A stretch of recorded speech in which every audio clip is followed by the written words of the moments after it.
Komunikasinya seperti apa sih untuk menggodok nama Pak Sandi ini? Sekarang ini di internal koalisi memang yang kita hitung adalah bagaimana memenangkan Pak Ganjar. Nah, diskusi-diskusi yang kita lakukan dalam koalisi ini adalah kira-kira Pak Ganjar dengan siapa yang paling besar peluangnya untuk menang. Dengan Pak Sandi sudah oke, dengan yang lain juga kita oke. Nah, sekarang hitung-hitungan yang paling kuat itu yang mana sih? Kita juga tidak ingin memaksakan kalau misalnya kita memang dianggap masih lemah. Tapi dari diskusi-diskusi yang ada, saya kira peluang Mas Sandi masih besar. Tapi apapun keputusannya kita akan tentukan sebelum pendaftaran.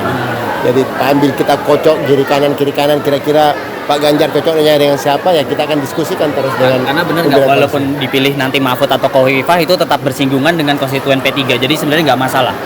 Kalau untuk terkait dengan konstituen, ya namanya kita sudah membangun sebuah kerjasama politik dengan PDIP. Tentu konstituen P3 dengan PDIP kita akan satukan untuk mendukung Pak Ganjar.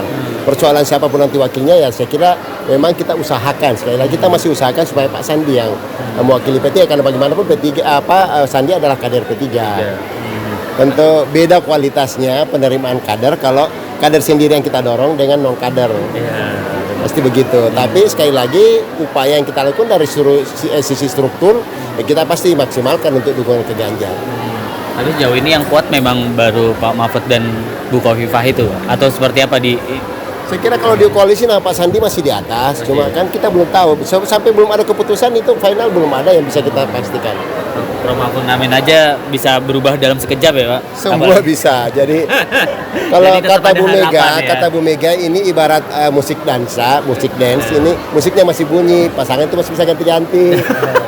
Jadi nggak akan sampai musik berhenti baru kita tahu oh ini pasangannya atau gitu. Dalam diskusi di internal koalisi sendiri, Pak Sandi namanya paling tinggi, tapi ada penolakan nggak sih Pak dari partai atau dari teman-teman lain? Sampai saat ini kita belum cerita penolakan, yang kita cerita bagaimana memenangkan.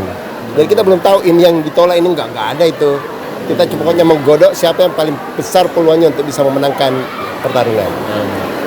Tapi kalau Mahfud dan Khofifah ini nggak masalah atau sebenarnya tetap memperjuangkan dulu? Mahfud, Khofifah itu semua pernah jadi kader P3. Nah, jadi nggak masalah juga Pak. tetap bisa berkampanye untuk P3 kan. Sekarang ini yang paling dekat adalah Pak Sandi karena dia masuk dalam struktur ketua pemenangan. Oke ya. Oke.